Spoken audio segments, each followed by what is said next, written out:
कि हे परीक्षित, तुमने जो यह सृष्टि विषय प्रश्न मुझसे किया है, यही प्रश्न एक बार श्री विदुर जी महाराज ने भी मैत्रेय महाराज से किया था। कहा, महाराज, विदुर जी महाराज तो भगवान के परम प्रेमी भक्त हुए हैं, आप हमें श्री विदुर जी महाराज का चरित्र श्रवण कराएं, हम उनका चरित्र सुनना चाहते हैं। तब श्री सुखदेव भगवान ने कहा, यदा तु राजान स्वसुतान साधुन पुष्णन्न धर्मेण विनष्ट दृष्टि भ्रातुर्यविष्टस्य सुतान् विबन्धुन् प्रवेश्य लाक्षा भवने ददा। हे परीक्षित, हम आपको उन दिनों की बात बताते हैं जिन दिनों में धृतराष्ट्र अपने पुत्र के मोह में पड़ कर के अन्याय कर रहा था। धृतराष्ट्र वैसे भी अंधा था, बाहर के उसके नेत्र नहीं थे, लेकिन देखिए भीतर के चक्षु भी होते हैं, भीतर के नेत्र भी होते हैं, जिन्हें ज्ञान चक्षु कहते हैं। बाहर से भले ही अंधा हो, लेकिन भीतर से अंधा नहीं होना चाहिए। जो भीतर से अंधा है वह भले ही बाहर से देखने वाला हो, तब भी क्या फायदा। और बाहर से अंधा है, भीतर से देख रहा है, तो वह सही है। परंतु क्या बताएं, यह धृतराष्ट्र बाहर से भी अंधा और भीतर से भी अंधा, क्योंकि इसने अपने पुत्रों के साथ मोह कर लिया था और पुत्र मोह में पड़कर के इसने क्या नहीं किया। महाराज पांडु जिस समय में स्वर्ग सिधार गए, पांडव लोग छोटे छोटे बच्चे थे, लेकिन उस समय से अन्याय करना आरंभ किया और अंततः इस धृतराष्ट्र ने अन्याय ही अन्याय किया। पुत्र में के मोह में पड़ कर के वह चुपचाप बैठा रहता। दुर्योधन अन्याय पर अन्याय करता जाता और यह धृतराष्ट्र चुपचाप सहन कर रहा था, चुपचाप बैठा था। कभी इसने दुर्योधन को डांटा तक नहीं, दुर्योधन को कभी यह नहीं कहा कि तुम गलत कर रहे हो। दुर्योधन जो कर रहा है धृतराष्ट्र को वही सही लग रहा है, क्योंकि इस संसार के अंदर ऐसा देखने में आया है कि जिसके अंदर हमारा मोह होता है, जिसके अंदर हमारी आसक्ति होती है, उसमें हमें दोष नहीं दिखता, और जिसमें हमारा मोह नहीं, आसक्ति नहीं, उसके दोष हमें तुरंत दिख जाते हैं। धृतराष्ट्र का दुर्योधन में मोह है और मोह होने के कारण वह यह नहीं देख पा रहा है कि दुर्योधन कितना अन्याय कर रहा है, कितना अधर्म कर रहा है। इसीलिए हमारे संतों ने कहा है कि मोह से दूर रहना चाहिए। क्यों? क्योंकि मोह अंधा होता है। मोह को आंख नहीं होती, मोह को दिखता नहीं है। देखिए मोह अंधा कैसे होता है, आपको एक उदाहरण से बताएं। एक माताजी अपने बेटे को लेकर के स्कूल में गई और जाकर के मास्टर जी को कहती है, मास्टर साहब आप मेरे बच्चे को क्यों नहीं पढ़ाते हो? कई दिनों से मेरा बच्चा आपके स्कूल में नहीं आ रहा है और आप कुछ नहीं कह रहे हैं, मेरे बच्चे को भी तो पढ़ाइए। कहा, देखो माताजी, आपका बच्चा बड़ा शरारती है, ये ना तो स्वयं पढ़ता है और ना किसी को पढ़ने देता है, इसे हम नहीं पढ़ा सकते। तो वो माताजी कहती है कि देखो मैं मानती हूँ मेरा बच्चा शरारती है, लेकिन देखो अगर आप चाहते हैं कि मेरा बच्चा पढ़ जाए, उसके लिए आपको एक उपाय करना होगा। क्या? कहा, मेरा बच्चा अगर पढ़ाई नहीं करे तो उसके पास में बैठे बच्चे को एक थप्पड़ मार देना। ताकि मेरा बच्चा डर जाएगा और मेरा बच्चा पढ़ाई में लग जाएगा। हमारे बेटे ने मत मार लो, कन्ने बैठो अभी ने भले थप्पड़ मार दीजिए।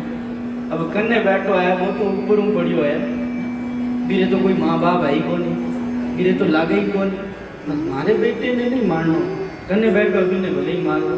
तो ये है मोह। अब क्या कह रही है उसे पता ही नहीं। अरे वो भी तो किसी का बच्चा होगा, क्या उसको मानने से कष्ट नहीं होगा? लेकिन कोई बात नहीं, हमारे बच्चे ने कष्ट नहीं होना चाहिए, भले ही अन्याय हो जाए, भले ही अधर्म हो जाए। ये मोह होता है। मोह के अंदर व्यक्ति अंधा हो जाता है और अंधा होकर के अन्याय अधर्म करने लगता है। वह यह निर्णय नहीं कर पाता है कि मैं क्या कर रहा हूं। तो मोह से व्यक्ति को दूर रहना चाहिए। धृतराष्ट्र ने कितने अन्याय किए। लाक्षा भवन में मार देना चाहा और द्रौपदी को निर्वस्त्र करना चाहा। पांडवों का राज्य हड़प लिया, पांडवों के साथ जुआ खेल करके और अन्यायपूर्वक जुआ खेला गया।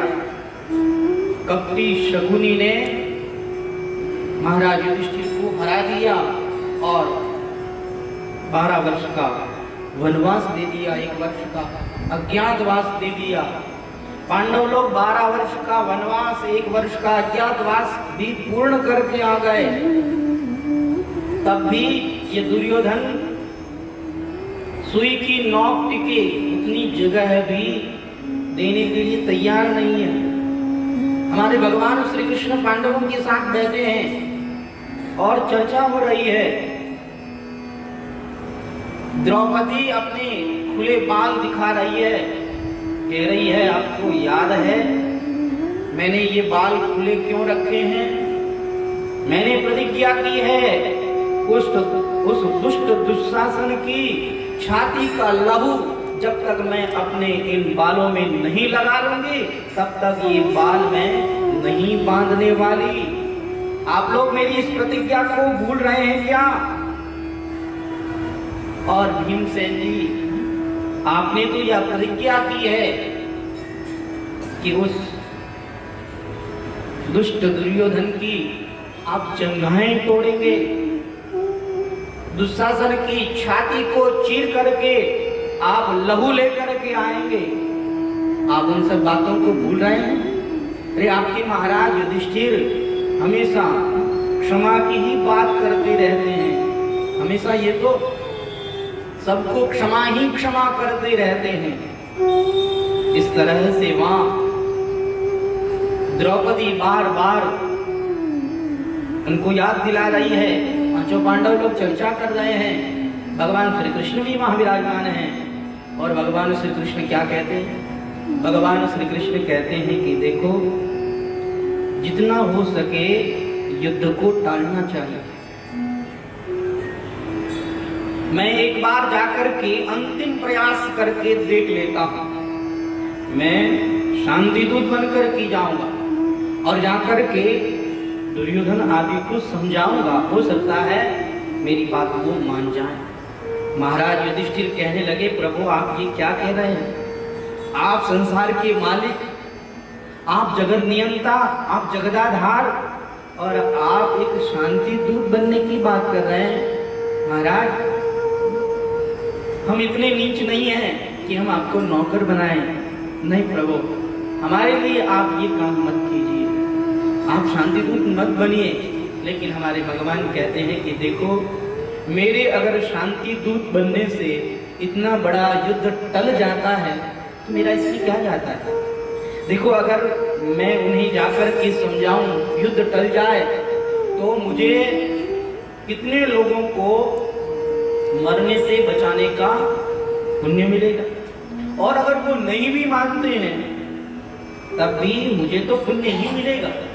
मेरा जो काम है मैं वह कर रहा हूं। अपनी ओर से जितना हो सके यही प्रयास करना चाहिए कि युद्ध टल जाए।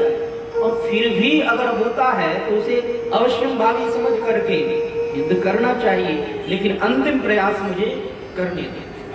भगवान श्री कृष्ण जब शांति दूत बन करके जाते हैं तो द्रौपदी कहती है, प्रभु मेरी प्रतिज्ञा को भी याद रखिएगा। भगवान कहते हैं, मुझे पता है दुर्योधन नहीं मानने वाला, लेकिन फिर भी मैं अपनी ओर से यह प्रयास कर लेता हूँ। भगवान श्री कृष्ण शांति दूत बन करके हस्तिनापुर के अंदर आए और जैसे ही दुर्योधन को पता लगा कि श्री कृष्ण शांति दूत बन करके आए हैं, उसके मन में आया कि अगर ये कृष्ण हमारे पक्ष में हो जाए तब तो इन पांडवों को जीतना बड़ा आसान हो जाएगा, तब तो ये पांडव लोग हमारे से हार ही जाएं, क्योंकि एक कृष्ण ही एक ऐसा ताला है जिस ताले की चाबी किसी के पास में नहीं है। क्या करें? कृष्ण को अपने पक्ष में करें।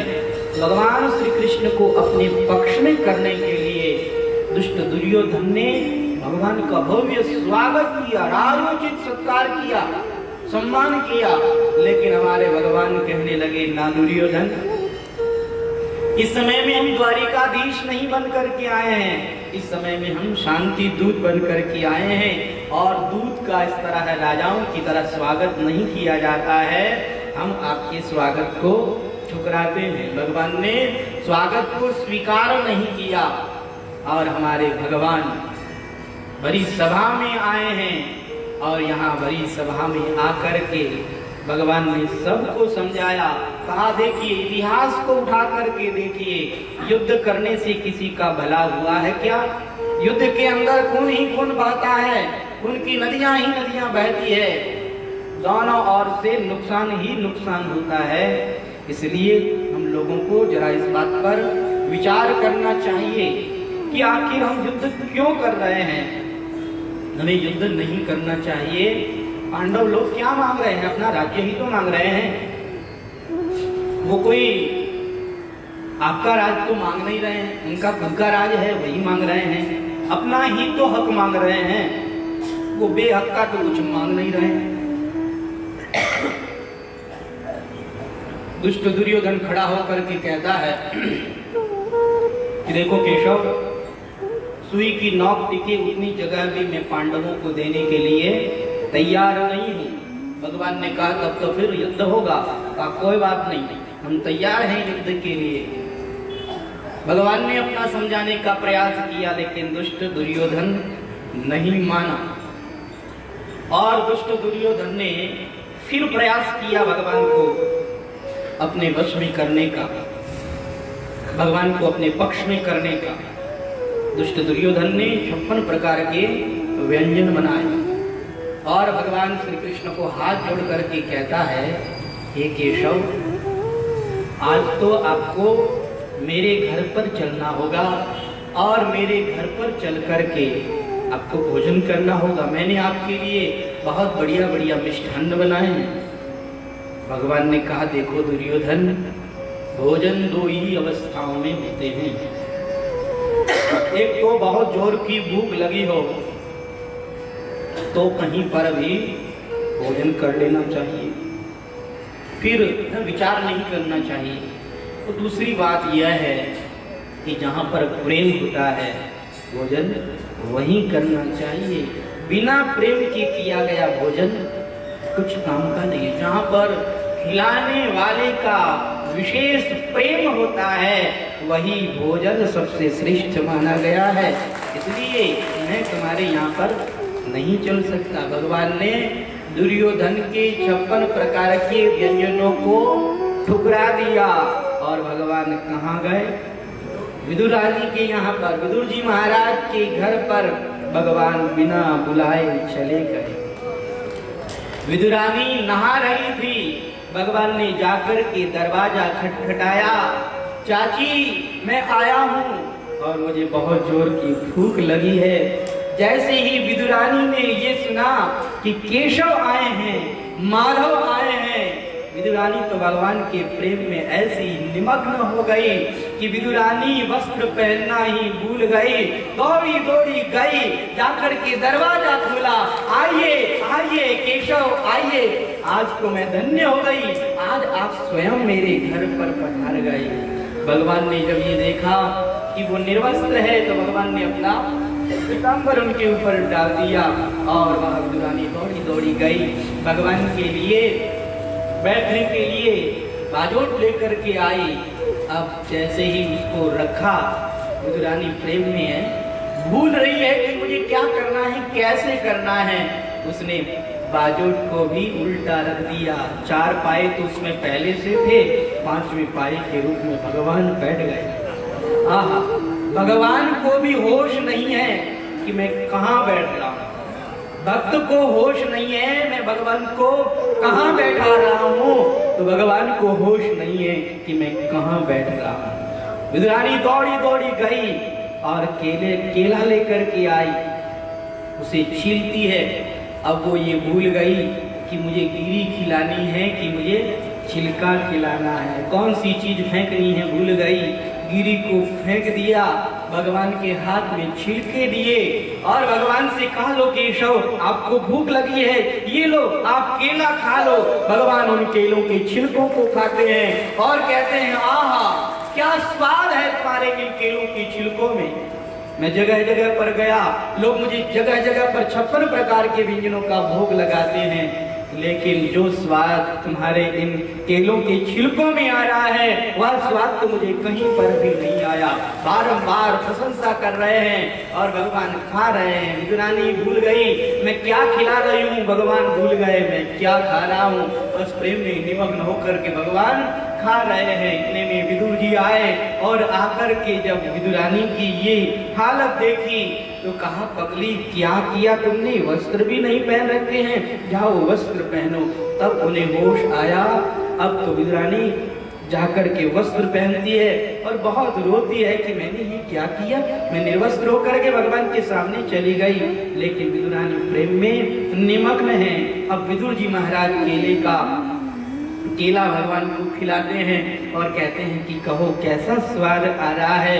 भगवान कहते हैं, विदुर जी बुरा मत मानिएगा, जो स्वाद मुझे केलों की छिलकों में आ रहा था वह स्वाद तो मुझे गिरी में भी नहीं आ रहा है। बार बार भगवान विदुरानी के केलों की छिलकों की प्रशंसा करते हैं और भगवान इस तरह से बिना बुलाए विदुरानी के घर पर जाते हैं और श्री विदुरानी के प्रेम को भगवान स्वीकार करते हैं। राम ही केवल प्रेम प्यारा, भगवान तो केवल प्रेम के भूखे हैं, भगवान तो केवल भाव के भूखे हैं। जहाँ भाव हो, जहाँ प्रेम हो, वहाँ तो भगवान बिना बुलाए चले आते हैं।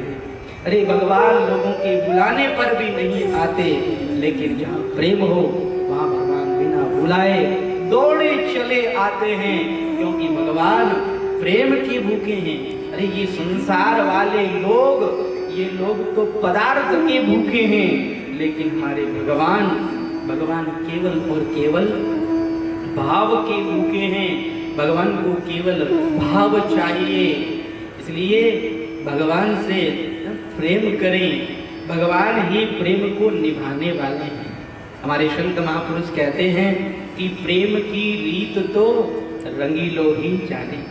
प्रेम की क्या रीत होती है, क्या रिवाज होता है, ये तो भगवान ही जानते हैं। देखो ये दुनिया वाले पहली बात तो किसी से प्रेम करते ही नहीं। हमारे महाराज श्री कहते थे कि दुनिया में जिसको आप प्रेम की संज्ञा देते हैं वह प्रेम नहीं, वह स्वार्थ होता है। कहीं पर भी दुनिया में आपको प्रेम देखने को नहीं मिलेगा, क्योंकि संसार में कहीं पर भी प्रेम है ही नहीं। संसार में तो स्वार्थ ही स्वार्थ भरा हुआ है। स्वार्थ के अलावा इस संसार में कुछ भी नहीं है। केवल स्वार्थ की पूर्ति के लिए ही आपस में दिखावा करते हैं कि हम आपसे इतना प्रेम करते हैं। कई लोग तो ये कह देते हैं कि आपसे हम जितना प्रेम करते हैं उतना तो हम अपने प्राणों से भी नहीं करते। एक संत मजाक करते हुए कहते हैं कि ये तो अच्छा है कि हमारे प्राण हमसे नाराज नहीं होते। अगर प्राण ही नाराज हो जाए तब तो हमारे साथ तो बड़ा गलत हो जाए, क्योंकि हम ये कह देते हैं कि हम प्राणों से अधिक प्रेम करते हैं, और अगर प्राण नाराज होकर के निकल गए तो। लेकिन हम दुनिया वाले लोगों को इस तरह से उल्लू बनाते रहते हैं कि हम आपसे इतना प्रेम करते हैं, हम आपसे इतना प्रेम करते हैं, परंतु देखा जाए तो इस दुनिया में कहीं पर भी प्रेम नहीं है। सब जगह केवल स्वार्थ ही स्वार्थ भरा हुआ है। अगर इस दुनिया में स्वार्थ न होता तो प्रेम बढ़ना चाहिए था। दुनिया में आप कहीं पर भी देखिए, जहां आपस में प्रेम है, उस प्रेम को आप देखिए कि वो प्रेम बढ़ने वाला है कि घटने वाला है। इस दुनिया में अगर आप सही ढंग से देखो तो आपको यही देखने को मिलेगा कि दुनिया का प्रेम घटने वाला है। पति पत्नी का आपस में खूब प्रेम होता है, लेकिन धीरे धीरे महाभारत होनी शुरू होती है, ये लड़ाई झगड़ा शुरू होता है कि आपस में एक दूसरे का मुंह नहीं देखना चाहते। आजकल तो बहुत जल्दी अलग हो जाते हैं, एक दूसरे से तलाक ले लेते हैं। और कभी कभी ऐसा भी होता है कि एक दूसरे का नाम नहीं सुनना चाहते।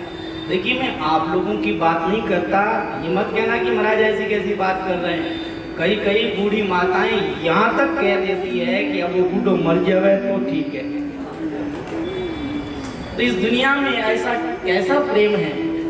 पहले प्रेम होता है और फिर वही प्रेम शत्रुता में बदल जाता है।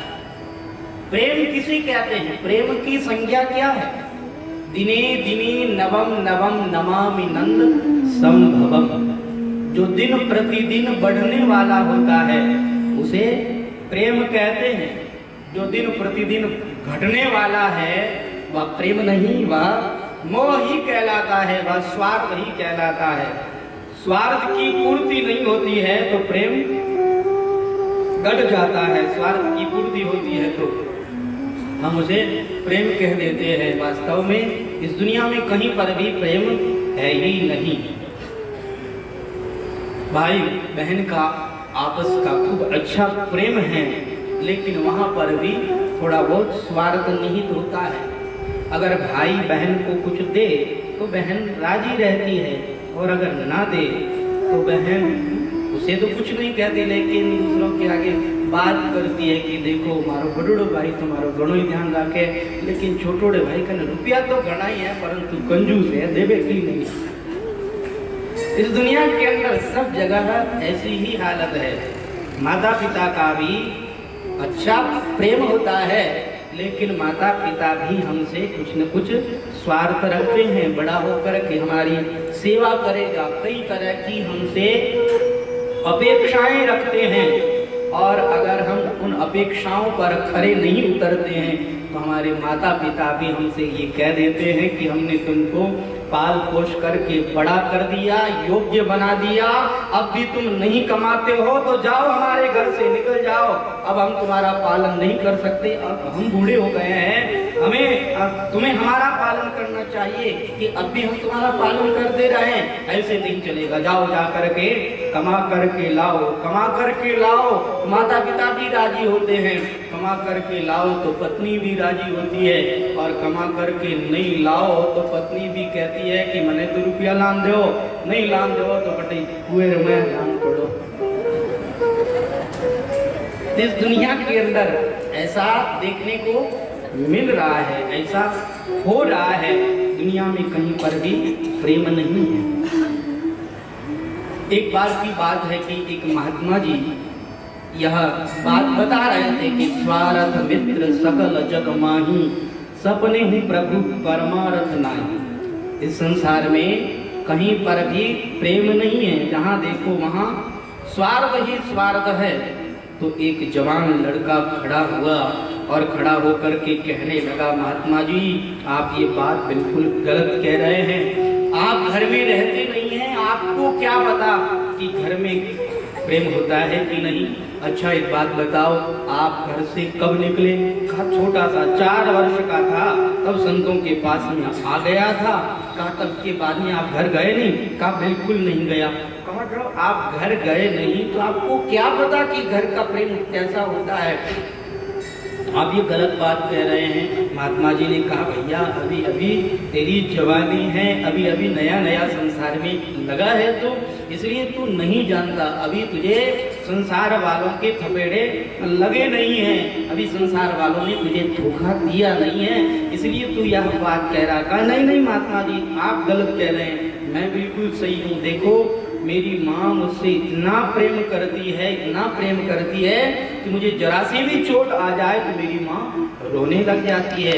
मेरे पिता मुझसे प्रेम करते हैं, मेरा भाई मुझसे प्रेम करता है, मेरी भाभी मुझसे प्रेम करती है, घर वाले सब के सब लोग मुझसे अत्यधिक स्नेह करते हैं, और मेरी पत्नी तो क्या बताऊं खूब प्रेम करती है। आप कहते हैं कि कोई प्रेम नहीं करता है। नहीं महात्मा जी ये बात आप गलत कह रहे हैं। महात्मा जी ने कहा कि अगर दुनिया वालों के प्रेम को मैं झूठा सिद्ध कर दूं तो क्या करोगे? कहा महाराज तब तो आपका चेला ही बन जाऊंगा। कहा पहले तुम मेरे पास 15 दिन तक रुक, फिर मैं बताता हूँ कि दुनिया वालों का प्रेम कैसा होता है। तो महात्मा जी ने उसे अपने पास रखा, 15 दिन में उसे श्वास रोकने की विद्या सिखाई, और जब वो श्वास रोकने की विद्या में निपुण हो गया तब उससे कहा कि अब जा घर पर, और घर पर जाकर के अपनी पत्नी को कहना कि खूब अच्छी अच्छी मिठाइयाँ बनाए। जब वो मिठाइयाँ बना करके लेकर के आ जाए तो समय में श्वास रोक करके तू पड़ जाना, फिर देखना कि आगे क्या होता है। अब वो घर पर गया, उसकी पत्नी बड़ी राजी हुई। कितने दिनों के बाद में आए हैं, इतने दिन कहाँ चले गए थे? कहा बस कहीं चला गया था व्यापार के काम से, अब आया हूँ। देखो कई दिनों से हमको बढ़िया भोजन नहीं मिला, इसलिए बढ़िया स्वादिष्ट भोजन बनाओ, खीर बनाओ, मालपुआ बनाओ, जलेबी बनाओ, लड्डू बनाओ, ये सब खाने का मन कर रहा है। कहा बस अभी गई, अभी बना करके लेकर के आती हूँ। रसोई में जा करके खूब अच्छे अच्छे पकवान बनाती है, खीर, मालपुआ, जलेबी, लड्डू, सब कुछ बना करके सबको लेकर के वहां अपने पति के पास में आती है और कहती ये लो मैंने आपकी मनपसंद सामग्री बनाई है, मनपसंद आपका भोजन बनाया है, लो अब आप बैठो भोजन करो। अब उसे महात्मा जी ने कहा था श्वास रोक करके पड़ जाना, श्वास रोक करके वह धड़ाम से नीचे गिर गया। अब उसकी पत्नी दौड़ी दौड़ी आई, कहने लगी क्या हुआ? अरे पतिदेव आपको क्या हुआ? बार बार उसे वो झकझोरने लगी, लेकिन वो तो हिल ही नहीं रहा है। अब उसकी नाड़ी देखी तो कहा ना ये तो चले गए, अब क्या होगा? ये खीर, ये मालपुआ, ये जलेबी, इनका क्या होगा? देखो लड्डू तो 15 दिन तक चल सकते हैं, बाद में भी खा सकते हैं, लेकिन खीर मालपुआ तो खराब हो जाएगा। इसलिए उसने पहले खीर मालपुआ जिमी, खूब पेट भर लिया, और अच्छा पेट भर गया उसका, तो उसकी छाती पर अपना सर रख करके रोने लगी। साईं स्वर्ग सिधारिया कच्चू मन्ने भी आपको, हे मारा स्वामी आप मने छोड़न गेबरा, हमारे कहीं मारो कहीं हुई, मने बताओ मैं अब कहीं करूं? तो वो उठन खड़ो हुए और क्यों खीर तो लबालब पी लियो, कछु लड्डू भी तो चखो। लड्डू क्यों बाकी रखे? ये नहीं पूछा आपको? अरे पतिदेव आप तो चले गए थे, ये क्या हुआ? कहा मैंने देख लिया, तुम मुझसे कितना प्रेम करती हो, तुम्हारे प्रेम को मैंने प्रत्यक्ष देख लिया। महात्मा जी सच कहते थे, संसार साथी सब स्वार्थ के हैं, पक्के विरोधी परमार्थ के हैं। देगा न कोई दुख में सहारा, सुन तू किसी की मत बात प्यारा। अब तो वो तुरंत वहां से उठे और महात्मा जी के पास में आकर के महात्मा जी से कहने लगे, महात्मा जी आपने बिल्कुल सच कहा था, आपने जो कहा बिल्कुल ठीक वैसा ही हुआ। इस दुनिया में कहीं पर भी प्रेम नहीं है। मैं तो ये समझता था मेरी पत्नी ही मुझसे ज्यादा प्रेम करती है, लेकिन पत्नी का प्रेम भी झूठा निकला। इसलिए महात्मा जी अब तो मुझे उपदेश कीजिए, अब तो मैं आपका चेला ही बनूंगा। तो इस संसार के अंदर आप कहीं पर भी देख लीजिए, आपको स्वार्थ ही स्वार्थ मिलेगा, आपको कहीं पर भी प्रेम नहीं मिलेगा।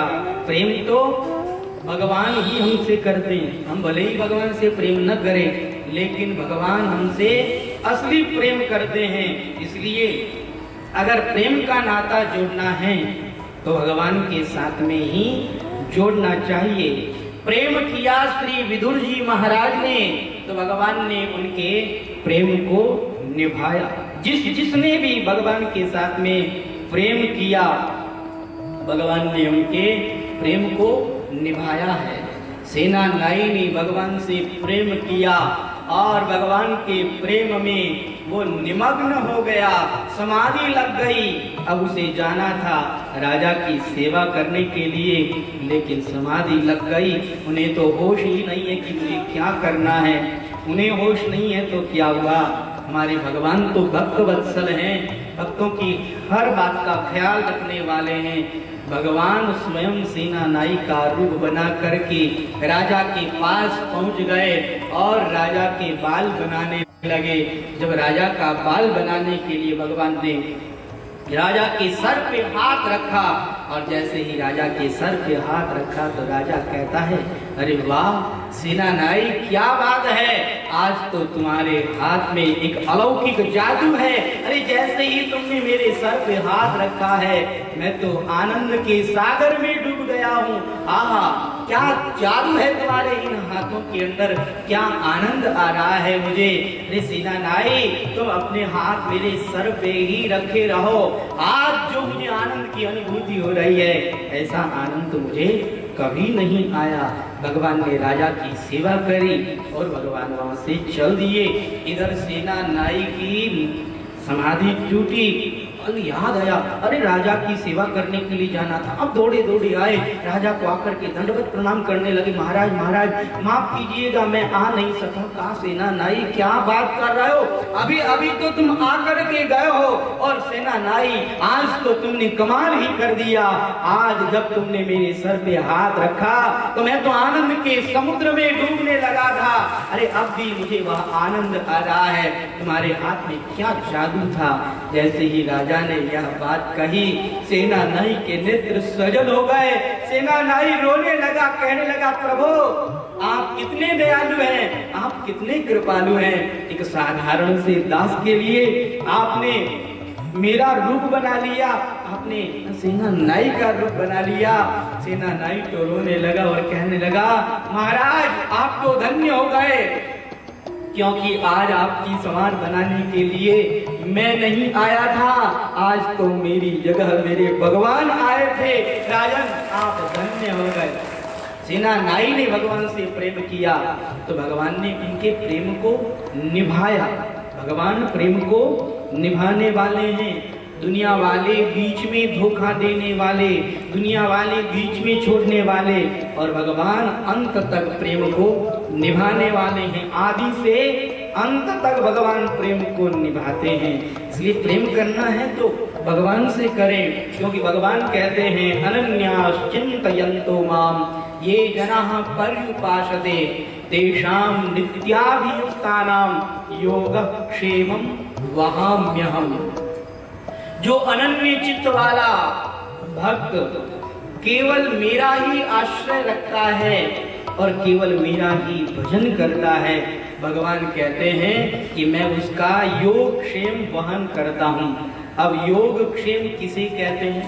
योगक्षेम उसे कहते हैं कि भक्त की जो प्राप्त वस्तु है, उसके पास में जो वस्तु है उसकी भगवान रक्षा करते हैं, और जो अप्राप्त वस्तु है भगवान वो प्राप्त करा देते हैं, उसकी भगवान सुविधा कर देते हैं, भगवान उपलब्ध करा देते हैं।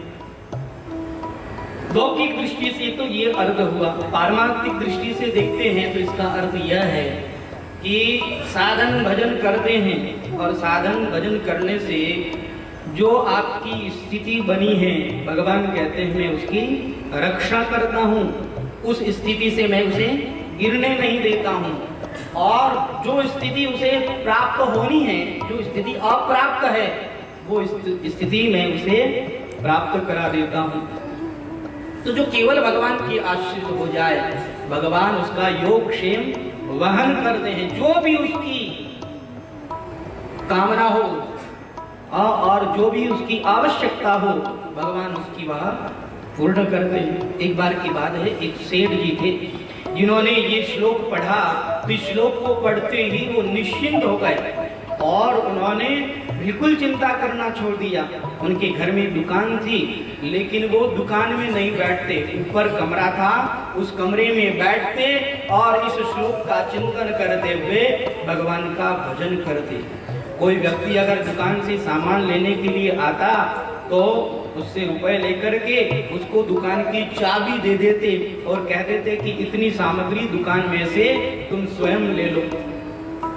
अब लोग आते, उनको वो चाबी दे देते और लोग सामान ले जाते। एक बार की बात हुई, एक ब्राह्मण आया और उसने जब ये देखा तो उसके मन में बेईमानी आ गई। कहा सेठ जी तो ऊपर बैठे रहते हैं, सेठ जी को क्या पता लगेगा कि मैं कितना सामग्री लेकर के गया। अब उसने सेठ जी को रुपए दिए, सेठ जी ने उनको चाबी दी और वो दुकान में आया, आकर के गेहूं तोड़ने लगा। उसने कहा 5 सेर गेहूं ज्यादा ले लेता हूँ, क्या पता लगेगा। उसने 5 सेर गेहूं ज्यादा लिए, सेठ जी को चाबी दी, घर पर आ गया। घर पर आकर के उसने कहा चलो देख तो लेते हैं सेठ जी का धर्मकांटा सही है कि नहीं। तो घर पर ला कर के उसने सामग्री तोली, तो उसकी सामग्री में से 5 सेर गेहूं कम हो गए। मैंने कहा ये कैसा आश्चर्य, मैंने अपनी दृष्टि से देखा था, बिल्कुल ठीक ढंग से तोला था, मेरे तोलने में तो भूल नहीं है, लेकिन हो सकता है मुझसे भूल हो गई हो। सेठ जी के पास में आकर के कहा सेठ जी मैं जो सामग्री लेकर के गया था भूल से वो कम आ गई। सेठ जी ने कहा ये लो चाबी ले जाओ। अब वो आया और आकर के वह जो गेहूं थे उन गेहूं को वापस गेहूं में डाल दिया और गेहूं तोल लिए। अब की बार उसने 10 सेर गेहूं ज्यादा तोल लिए। घर पर जाकर के जैसे ही उसने तोले, तो जैसे ही तोला तो उसके तोल में 10 सेर गेहूं कम हो गए। लेकर के तो ज्यादा गया था, लेकिन 10 सेर गेहूं कम हो गए। अब उसे बड़ा आश्चर्य होने लगा कि अब की बार तो मैंने कोई गलती नहीं की है। लेकिन मैं अगर ये बात बताऊं तो लोग मुझे ही धिक्कारेंगे, कहेंगे कि सेठ जी ने तो तोल करके दिया नहीं, तुमने ही तोला। और मैं ये कैसे बात बताऊं कि मैंने 10 सेर गेहूं ज्यादा लिए थे लेकिन ये कम हो गए।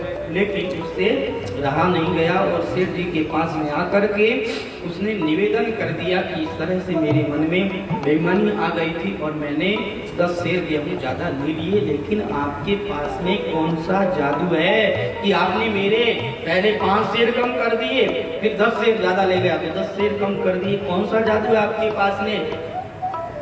सेठ जी ने हाथ जोड़ करके कहा नहीं नहीं, मैं कोई जादू वादू नहीं करता हूँ, मेरे पास में कोई जादू नहीं है, मैं तो बस एक भगवान के गीता के श्लोक पर विश्वास रखता हूँ। अनन्याश्चिन्तयन्तो मां ये जनाः पर्युपासते तेषां नित्याभियुक्तानां योगक्षेमं वहाम्यहम्। भगवान की इस प्रतिज्ञा पर मैं भरोसा रखता हूँ। भगवान ने कहा है कि जो मेरे भरोसे निश्चिंत रहता है, मेरा भजन करता है, मैं उसकी सब सामग्री उसे प्रदान करता हूँ, उसका मैं ख्याल रखता हूँ, उसका मैं ध्यान रखता हूँ। तो बस मुझे इस श्लोक पर विश्वास है, भगवान की वाणी पर विश्वास है। भगवान मेरे साथ जो करेंगे अच्छा ही करेंगे, मुझे भगवान पर अविश्वास नहीं है, पूर्ण विश्वास है। जैसे ही सेठ जी की ये बात सुनी तो आज तो ब्राह्मण देवता ने भी विश्वास कर लिया और ब्राह्मण देवता ने कहा कि आज से मैं भी इस श्लोक पर विश्वास करके और मैं भी भजन में लग जाऊंगा। आज से मैं भी कोई गलत काम नहीं करूंगा और भगवान के भरोसे निश्चिंत रहूंगा। घर जाकर के उसने अपनी पत्नी को सारी बात बताई और भजन करने के लिए वो बैठ गए। अब उनको भजन करते करते कई महीने बीत गए। उनके पास में जो सामग्री थी धीरे धीरे वह भी समाप्त होने लगी। उनकी पत्नी कहने लगी ऐसे बैठने से काम नहीं चलने वाला, आपको जाकर के कमाना चाहिए, क्योंकि देखिए आपके घर पर भोजन करने के लिए संत महापुरुष भी आते हैं, अतिथि भी आते हैं। अगर इस तरह से धन समाप्त हो गया तो फिर अतिथि को खिलाना तो दूर रहा, हमें भी भूखे मरना पड़ेगा। लेकिन ब्राह्मण देवता ने कहा मुझे पक्का विश्वास है, मैं भगवान पर विश्वास करता हूँ, तो भगवान मेरी आवश्यकताओं की पूर्ति करेंगे, मुझे पूरा विश्वास है। अब फिर कई दिन बीते और उनका धन समाप्त हो गया तो उसकी पत्नी भी सदाचारिणी थी, पतिव्रता थी। उसने अपने गहने बेच दिए और गहने बेच करके अन्न खरीद करके लाई, उससे कई महीनों तक काम चलाया। और जब देखा कि गहने भी पूरे हो गए, तब वो एक बार और ब्राह्मण देवता से प्रार्थना कर दी है, अब भी आप मान जाइए, ये भोजन करना छोड़िए और जाकर के कमा करके लाइए। लेकिन ब्राह्मण देवता ने कहा मुझे भगवान पर पूरा विश्वास है। फिर उसने अपने घर के बर्तन भांडे बेच दिए, उससे भी काम चलाया, लेकिन वो भी पूरे हो गए। अब तो वो स्त्री थोड़ा गुस्सा करके कहती है कि आप नहीं मानते हैं, आप इस तरह से भगवान के भरोसे बैठे हैं, ऐसे काम नहीं चलने वाला है, आपको अब तो कुछ करना ही पड़ेगा। जब उसको ज्यादा कहा तो वो ब्राह्मण देवता सोचने लगे, कहने लगे कि क्या भगवान का यह श्लोक गलत है? क्या भगवान ने गलत कहा है कि अनन्या चिंतयन्तो माम ये जनः पर्युपासते? क्या भगवान ने ये गलत कहा है? तो उन्होंने गीता के श्लोक पर लेप कर दिया, उसको उन्होंने मिटा दिया, उसके ऊपर लेप कर दिया, कहा ये श्लोक गलत है और अब मैं खुद जाता हूँ, जाकर के कहीं मर जाता हूँ। इस तरह से परिवार वालों से तो छुटकारा मिलेगा। वो वहाँ से कह कर के गया कि मैं कमाने जा रहा हूँ, अब मैं वापस आ जाऊंगा। उसकी पत्नी भी बड़ी राजी हुई और ब्राह्मण देवता वहाँ से निकल गए। जैसे ही ब्राह्मण देवता वहाँ से निकले कि यहाँ इधर भगवान एक छोटे से बालक का रूप बना करके आए और भगवान वहाँ पर सामग्री लेकर के आए हैं, मनोमन सामग्री लेकर के आए। इतनी सामग्री कि उनका घर भर गया। वो ब्राह्मणी कहने लगी, अरे बालक तुम हो कौन और इस तरह से ये सामग्री कहाँ से लेकर के आ रहे हो? कहा देखो मेरे पास में टाइम नहीं है, मेरे को और भी बहुत काम है, बस आपको मुझे अपनी सामग्री रखने दीजिए। अब वहाँ पर सेवक लोग अलग अलग प्रकार की सामग्री रखते जा रहे हैं, करोड़ों रुपए की सामग्री वहाँ पर रख दी। ब्राह्मण देवता का घर ही भर दिया सामग्री से। इधर वो ब्राह्मणी अपने बच्चों को भोजन कराती है, इंतजार करती है पति का, लेकिन सायंकाल को अभी पति नहीं आए तो उसने भी भोजन कर लिया। ऐसे करते करते 1 महीना बीत गया। अब तो ब्राह्मण देवता ने सोचा कि मेरे परिवार वाले भूखे मर गए होंगे, चलो चल करके देखता हूँ। अब वो जैसे ही घर पर आया तो उसने क्या देखा, घर तो बदल ही गया है, अच्छा खासा घर तैयार हो गया है और घर में तो खूब सारे नौकर हैं और घर में खूब अच्छी अच्छी सामग्रियां रखी हुई है, जैसे किसी बहुत बड़े नगर सेठ का घर होता है ऐसा उसका घर। अब उसकी पत्नी दौड़ी दौड़ी आई, प्रणाम किया और कहा पतिदेव आप कहाँ चले गए थे? मैं कितने दिनों से आपका इंतजार कर रही हूँ, आपने तो कहा था कि मैं आने वाला हूँ, आप आए नहीं। एक बात बताना भूल गया, उसकी पत्नी ने उस बालक को पूछा कि आप हैं कौन, आखिर मुझे परिचय तो दीजिए। तो उन्होंने भगवान ने कहा कि देखो आपके पतिदेव मेरे को अच्छी तरह से जानते हैं और आप अपने पतिदेव को ये बात कह देना कि इस तरह से इतनी जल्दी किसी के मुंह पर कालिक नहीं पोतनी चाहिए, बस इतना कह देना वो समझ जाएंगे, याद आ जाएगा उनको। तो उनकी पत्नी ने उनको याद दिलाया और कहा कि ऐसा बच्चा आया था, सारी सामग्री दे करके गया और वो ये बात कह करके गया था। जैसे ही ये बात कही अब तो वो ब्राह्मण देवता रोने लग गए और कहने लगे पगली तुम तो धन्य हो क्योंकि तुम्हें भगवान का दर्शन हो गया, मैं अभागा, मुझे भगवान का दर्शन नहीं हुआ। अरे वो बालक नहीं, वो साक्षात भगवान थे, साक्षात भगवान का तुमने दर्शन किया, साक्षात भगवान ये सब सामग्री दे करके गए हैं। तुरंत उन्होंने गीता के जिस श्लोक पर 9वें अध्याय की 22वें श्लोक पर उन्होंने कालिक पोती थी उसको वापस उन्होंने साफ किया और गीता को नमन किया, भगवान को नमन किया और कहा प्रभु मुझे माफ कीजिएगा, मैंने आपकी बात पर अविश्वास कर लिया। लेकिन जो भगवान पर विश्वास करता है, जो भगवान के भरोसे निश्चिंत रहता है, भगवान अपना वचन पूर्ण करते हैं। जिसने भी भगवान से प्रेम किया है, भगवान ने उनके प्रेम को निभाया है। इसलिए हमारे संत महापुरुष कहते हैं कि अगर प्रेम करना है तो भगवान से ही करें, सबसे